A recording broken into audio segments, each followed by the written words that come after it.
दोस्तों ये स्टोरी पाकिस्तान के सीनियर सहाफ़ी रऊफ कलासरे की एक किताब एक सियासत कई कहानियां से ली गई है। वो लिखते हैं कि अगस्त 2001 की बात है। मैंने उन दिनों नया डान अखबार छोड़कर दी न्यूज़ को ज्वाइन किया था। जनरल मुशर्रफ ने उन्हीं दिनों एडहाक पब्लिक अकाउंट्स कमेटी तश्कील दी थी। एक मंजी हुई रिटायर्ड ब्यूरोक्रेट HU बेग को इसका चेयरमैन लगाया गया था।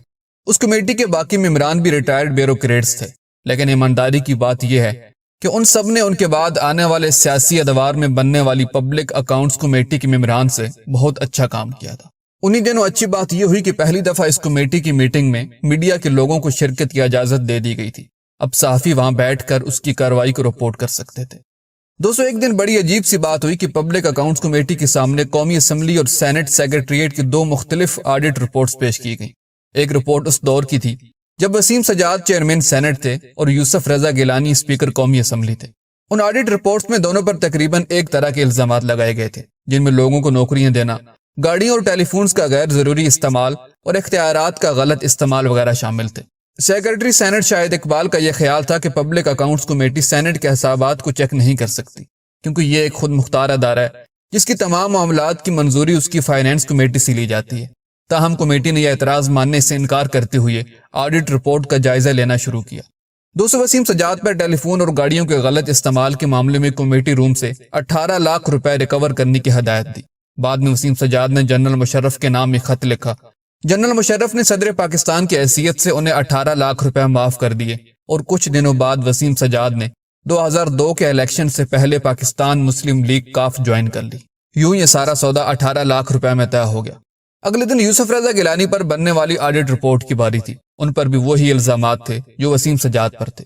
तवक्को की जा रही थी कि उन पर भी कोई जुर्माना वगैरह करके ऑडिट रिपोर्ट को सेटल कर दिया जाएगा। ताहम जब रिपोर्ट सामने लाई गई तो कमेटी को बताया गया कि नैब ने पहले ही इस रिपोर्ट की बुनियाद पर यूसुफ रजा गिलानी को गिरफ्तार कर रखा और जब तक उन केसेस का फैसला नहीं हो जाता कमेटी ये रिपोर्ट अपनी मीटिंग में ज़ेर बहस नहीं ला सकती। यूं पब्लिक अकाउंट्स कमेटी ने भी अपने इख्तियारात नैब के सामने सरेंडर किए। अगर वो यूसुफ रजा गिलानी पर बनने वाले उन ऑडिट पेपरों का फैसला कर देती जैसे वसीम सजाद के सिलसिले में किया गया था, तो शायद उन्हें ना नैब की अदालत से 7 साल कैद और 10 करोड़ जुर्माने की सजा होती और ना ही उन्हें कई बरस जेल में रहना पड़ता। दोस्तों जब मैंने पब्लिक अकाउंट्स कमेटी की मीटिंग में ये इम्तियाजी सलूक देखा कि किस तरह एक चेयरमैन सेनेट के ऑडिट पेपरों को सेटल कर दिया गया था और स्पीकर कौमी असम्बली पर बनने वाली रिपोर्ट को टच भी नहीं किया गया था, तो मैंने अपने दफ्तर आकर एक बड़ी सी स्टोरी बनाई जो दी न्यूज़ के फ्रंट पेज पर 3 कॉलम में छपी। इसमें मैंने यूसुफ रजा गिलानी और वसीम सजाद पर लगने वाले इल्जामात आमने सामने छाप दिए थे। इस खबर का छपना था कि एक तहलका मच गया। उन दिनों जनरल मुशर्रफ अपनी पूरी कुव्वत के साथ मुल्क पर हुकूमत कर रहे थे।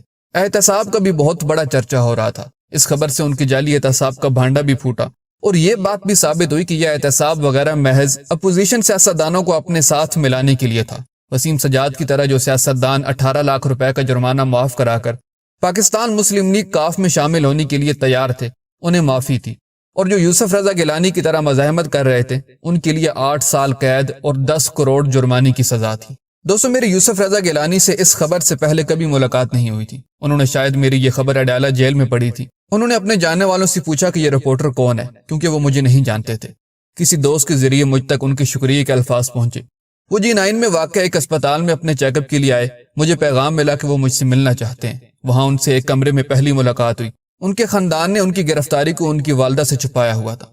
उन्हें यह तासुर दिया गया था कि वो अस्पताल के एक कमरे में ठहरे हुए हैं। जब गिलानी साहब की वालदा वहां आई तो उन्होंने अस्पताल के अच्छे साफ सुथरे कमरे की तारीफ की और कहा कि अब वो भी यहीं रुक जाएंगे। गिलानी साहब के लिए बड़ा मसला हो गया कि वो माँ को कैसे समझाएं कि वो थोड़ी देर बाद इस कमरे से जेल चले जाएंगे। आखिर गिलानी साहब ने अपनी वालदा को बताया कि जनरल मुशर्रफ भी चाहते हैं कि वो भी नवाज शरीफ और शहबाज शरीफ की तरह पाकिस्तान छोड़कर चले जाएं।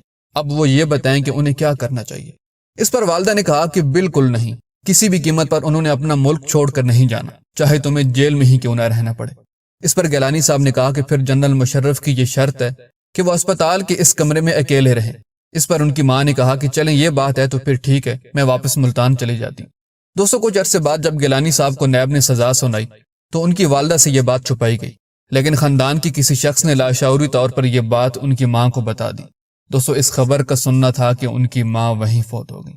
अगर आपको हमारी ये वीडियो पसंद आई तो प्लीज़ इसको लाइक और इस तरह की मज़ीद इंफॉर्मेटिव वीडियोस देखने के लिए हमारा चैनल सब्सक्राइब कर दें। जज़ाकल्लाह।